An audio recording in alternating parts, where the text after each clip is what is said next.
Corporations. She has a history of success as a leader in corporations and is a strong advocate for women at work, helping them grow, learn, and thrive.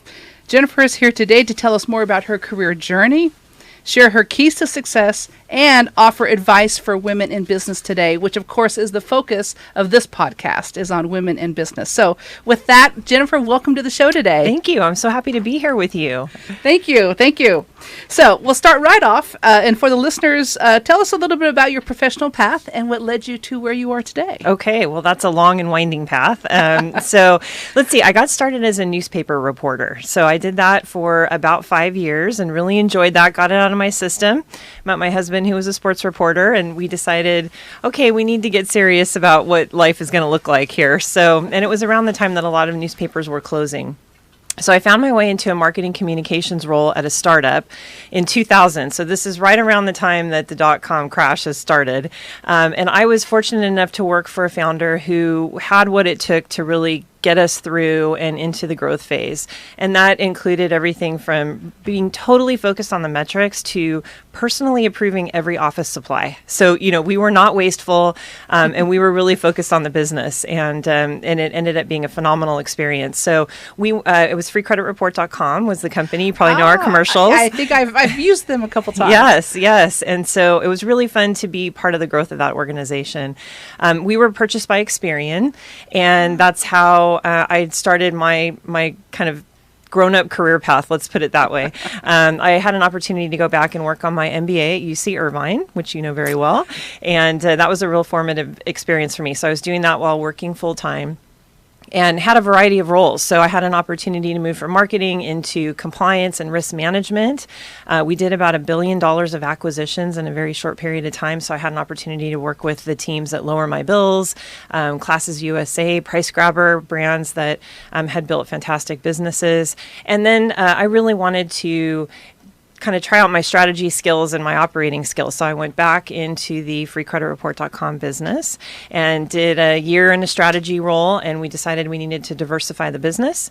And so I launched Protect My ID. It was a brand new identity protection product, and I got to do everything from the market segmentation through the launch. And that was where I fell in love with the general management role and realized that was what I wanted to do. So then I had an opportunity to move to a totally different industry and have a learning opportunity with a company called auction.com. And Auction was a distressed real estate platform that wanted to disrupt the way that you and I buy and sell a home. And so I went from an online national advertiser with a $20-ish a month product to something that was very terrestrial. Every home is different, and we were figuring out a way to sell those online via auction with an agent over the phone. And it was a wonderful experience, great team there, lots of challenges. And I had a chance to do that on both the residential side and the commercial real estate side of the business. And then I was recruited back to Experian to help turn around the business that had been so good to me.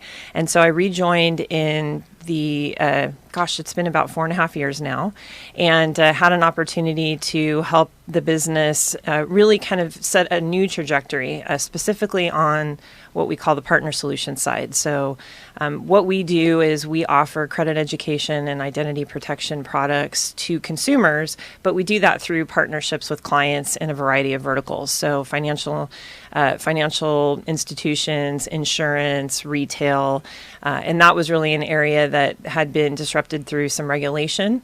And we've spent the last 4 years really helping our clients grow their businesses and better engage and retain their customers. Okay, great. That's a great overview, great synopsis. and it sounds like, a lot of us think that just the credit bureaus is just credit, but it's much more than that. Absolutely. Sounds like. Absolutely.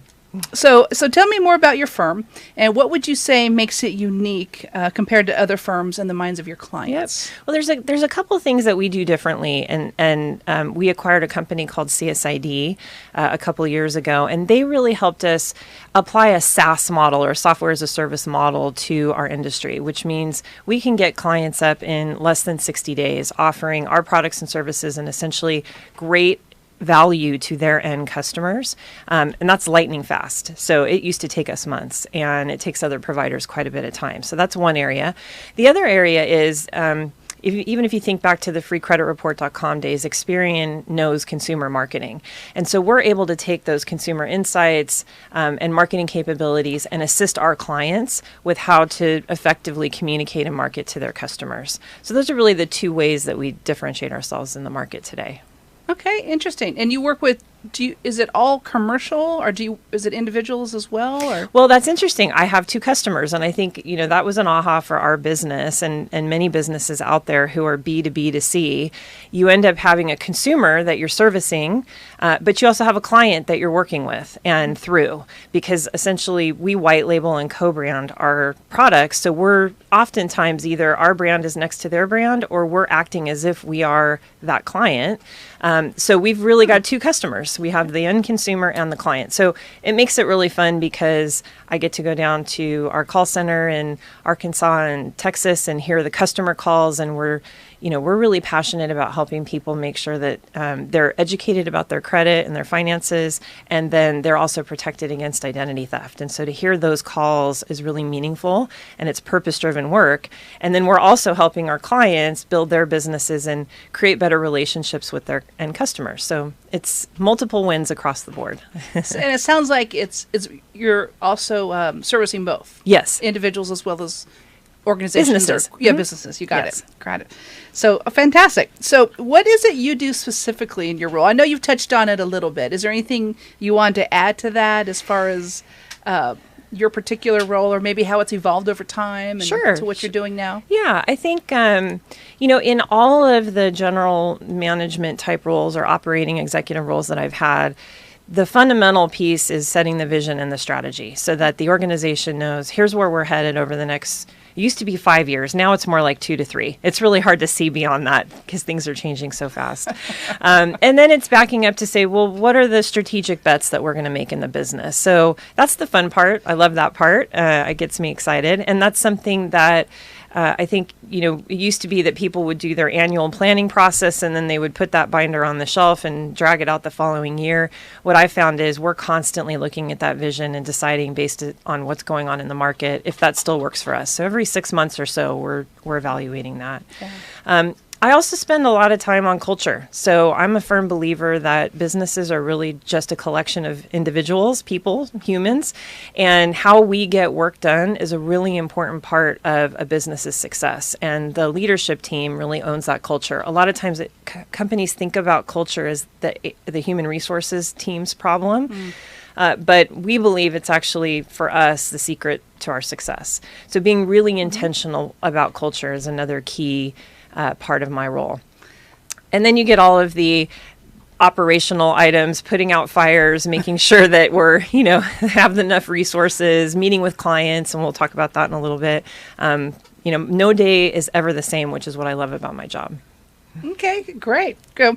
So I'll ask you more of an introspective question now. So you've done a lot of things. You were with Experian. You went and picked up some other skills in other industries. You came back again. So you've proven you have a successful track record, right? You've proven yourself as a leader, and the fact that you're president now of a division at Experian. So what do you attribute your success to as a leader in your company? What's made you have this, be able to evolve and have the sustainability that you've had that's right? Yeah, led you to. Well, I think success is subjective. So how about if I kind of, Okay. I'll say, let me talk a little bit about the things I like to focus on, and those seem to be serving me well. How about that? So I think the first thing is customer insights. So, anytime we should probably say hello to everybody out there on the webcam. So one of the things that I think is really important is getting out and talking to the clients and the customers. So like I said, I'm often out in our call center listening to the actual consumer calls and getting feedback from our customer care representatives who are talking with people every day. And there's so much opportunity for us to improve and to really understand. We think, you know your business when you're in it every day. Right. And to talk to a customer or a client about that business, you get a lot of ahas. I think additionally, I like to be out with our clients, and I ask this question, and this one I learned a few years ago, and it serves me really well, which is on a scale of 1 to 10, how are we doing? because a lot of times I'll be out with clients and they want to say nice things. They like me as an individual. They like our team as individuals. But the rubber meets the road when I ask that question, because I'll have had great conversations and then they'll give us a 6. And I'm genuinely curious to say, wow, tell me more about that. So, I think a key is not being defensive, of course, when you get that feedback. But really digging in and listening to what can we do better. And I think that's really critical. Peter Drucker always, or the most common quote I hear around Peter Drucker is, the purpose of a business is to create a customer, which to me means you're not focused on the revenue and the profit, because that'll dry up if you don't have customers. You really need to focus on the customer need.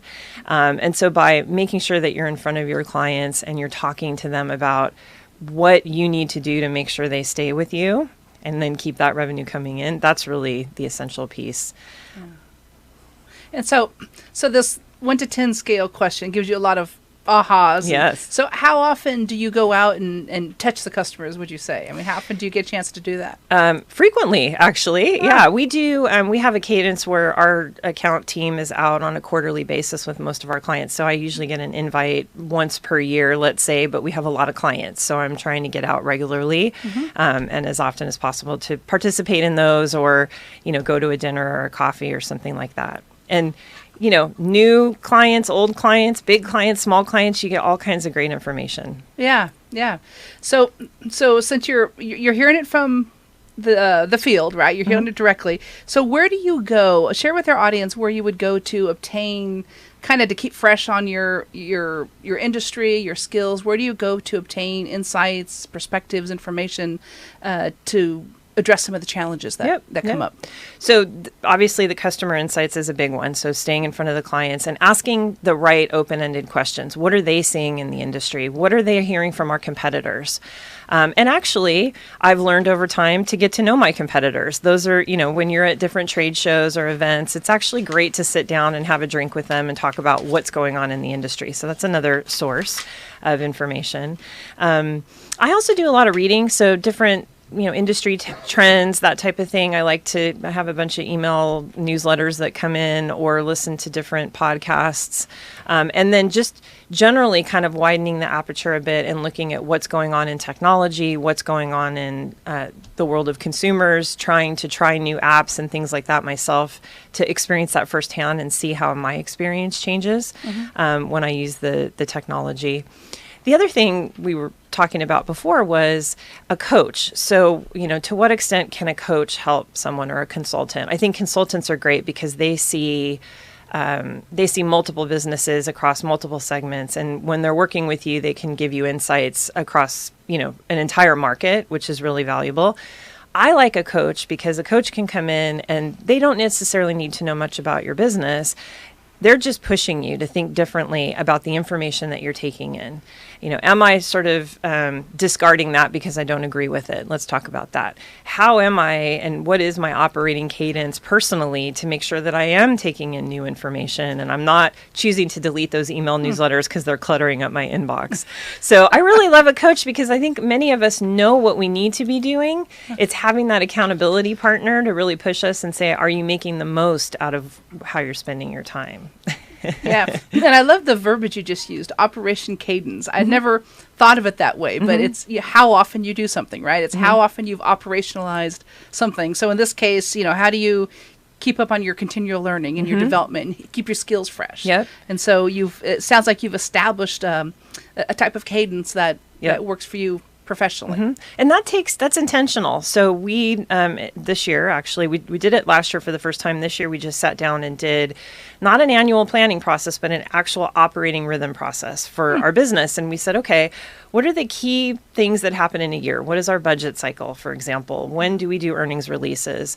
When are we doing employee performance reviews? And we mapped that all out on a 12-month calendar. And then we said, all right, now that we have those, how do we want to communicate as a leadership team? How do we want to communicate with our group? And what is the right time to be sharing information so that things look a little more coordinated? And then when do we want to do our strategic planning as part of that as we head into, kind of the overall global strategic planning process? So it's been that operating rhythm or cadence. It doesn't take long. And it makes a huge impact in my personal life and just sort of the business's cadence. Yeah. Well, and I think for any professional, any individual, having cadence is about consistency, right? And if you don't have a certain cadence that you've established, it's hard to get that consistency. And for a lot of us, consistency is a big problem. Yes. So, yes. So well, there's a million things competing for our attention. Yeah, so it's becoming even more challenging. So this question I love, and I think you're a great one to ask it too, just given your journey and where you've been. So what advice would you offer women who are in business today, Jennifer? How long do we have? How long do we have left here? Okay. I have a lot because this is paying it forward, because I have had an opportunity to be blessed with so many mentors in my life who pass on. Sometimes I have long-term relationships with them and it's regular. Sometimes it's just in the moment mentoring. And I'm a big believer in that. And so maybe I'll make that my first piece of advice, which is whenever you're in front of someone, asking the question to say, what are your observations or what feedback would you give me? And just being really open to that answer. Because everyone has an interesting perspective or a tidbit that they might share. And they're not going to share it with you most often unless you open that door. And some of the most insightful things I've learned have been in those kind of 1-minute mentoring conversations that we don't have an ongoing relationship over. Yeah. I'd say that probably the most foundational advice that I would pass on that I got was managing my state of mind. So, again, we talk about, hey, there's a million things competing for your attention.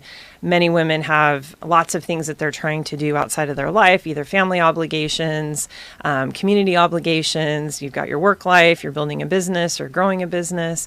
And we tend to forget about our state of mind. So I, many years ago, actually started a daily meditation practice. And you can call it, many people prefer to pray, they want to journal, they just like quiet reflection time, whatever works. It's a time for me in the morning before I jump out of bed and get started, which is what I used to do, just hit the ground running with my to-do list already in my head. It's a time for me to really reflect on, quiet the mind, really center myself and have an intention for the day. Now, if folks who are listening or watching are like me, I sat on my cushion and I attempted to do that and my brain wouldn't stop. And I thought, I'm a failure. I can't believe this. I can't even, quiet my mind or meditate. And someone recommended to me that I use guided meditations, to which I said, isn't that cheating? But it ended up being a fantastic tool that I still use years later. I've been doing this for about 10 years now. And there's free podcasts. There's lots of apps now to use.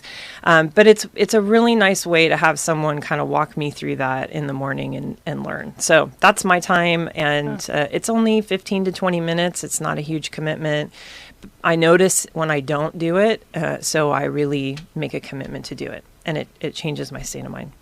The second thing is perspective. And I had a wonderful conversation with someone end of last year, and she put this into words in a way that I hadn't heard before. What she said is when she's talking to women about their careers and their development, and they're very interested in kind of how to work up the ladder and she happens to work in a large organization. She said, I sit back and I say to them, do you want to be successful or do you want to be significant? And I love that. That hit me in the heart because I realized, that's about my impact in the greater world. It's not just about me being successful in my job. This is about me as a whole individual. Right.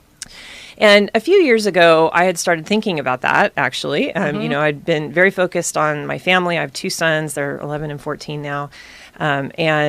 Focused on my career. I had some boxes I wanted to check in terms of experiences.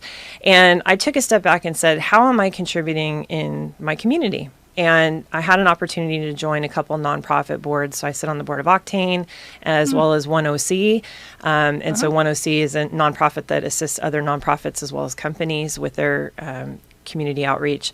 And it's been incredibly fulfilling for me to think about that something totally different than my work and family, and something that I'm able to use my skills and to really give back in a still a professional setting, but a really meaningful way.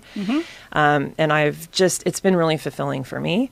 And then I also think about significance just in terms of taking time to mentor people at work or in my life, my personal life, friends and family, and, slowing down, taking that half an hour or hour for a coffee to just sit down and ask good questions.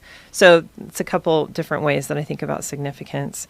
The other thing I would share, especially for women, is a support system. So, making sure that you've got your list of people to run down and call when you need support. That can be a coach. A coach is great because sometimes, we want to vent and you don't want to vent to your boss, right? Or your peers. So it's great to be able to have that outlet. For me, where it came in handy was my son was having some issues in school. He has dyslexia and ADHD. He was diagnosed in 5th grade. And once we put those, let's say, terms on him, I freaked out. I thought, oh my goodness, how do we get here? What does this mean? I didn't really want to talk about it, but I realized I need a community. I need a support system around this. And what I found is, as I started to talk to more women, we tentatively kind of had this conversation, and suddenly I realized how much commonality I had with them and some of the other challenges that they had, as well as the strategies they were employing that were working for their kids that I was able to then learn. And I felt that community, and suddenly it didn't seem as hopeless. And the funny story is, I have had a friend for 20 years, and her daughter was diagnosed with ADHD, but she had so much shame about it, she didn't want to talk about it with me. And when we started talking about it, I said, how have we not had this conversation up to now? So it's just, making sure that you're good, knowing that your support system is there for you. And it changed my frame of reference in a way that was really fundamental for me. And so that's why it was a great reminder. And I always share this with people, have that support system of women. Well, it also, another thought there, because she was a support system. You've had her for in your life for 20 years, right? But you didn't know that piece about each other. Yes. So also being transparent in your communications, yes, and what you share with others, the more and I'm finding that as I age as well, is the more personal things I share about myself, the more I divulge, others can relate and connect better to me. Yes. And so I'm actually being mindful of that and starting to do more of that. But that's a perfect example, is that you know each other all these years, but you had no idea about that one aspect, of each other. It's a great point. And I think we thought of each other as friends, obviously. Yeah. But I didn't rely on her for support. I didn't want to be greedy. I for some reason, and of course, there's, when you're dealing with learning differences, there's challenges about how we all think about those, but when you're right, when I was transparent and I opened up, here was another support that was even more impactful for me that I hadn't even realized. So fantastic. Well, that's great advice. Thank you. So in summary, how does one get in touch with you if they want to connect or follow up or just have coffee or something? Oh, with yeah, you? Absolutely. Oh, I'll always take a free you have a free chai. A lot of mentors lining up for you, Jennifer. But happy to do that. Yes, LinkedIn's probably the best way. Okay. So I'm Jennifer Leuer, Leuer. It's linkedin.com/in/Jennifer Leuer. So that's a great way. And there's a messaging app on there. So happy to connect with people and expand my support system and network. Excellent. Well, thank you very much. So I think we're right at time, so that's perfect. So I just want to thank, this is Jennifer Leuer, president of Experian Partner Solutions. So you've been a fantastic guest today. I've really enjoyed the conversation. So again, this is Dr. Shawn Andrews with Critical Mass Radio Show and Podcast. Until next time, have a great time out there and tune in next time. Take care. You have been listening to Critical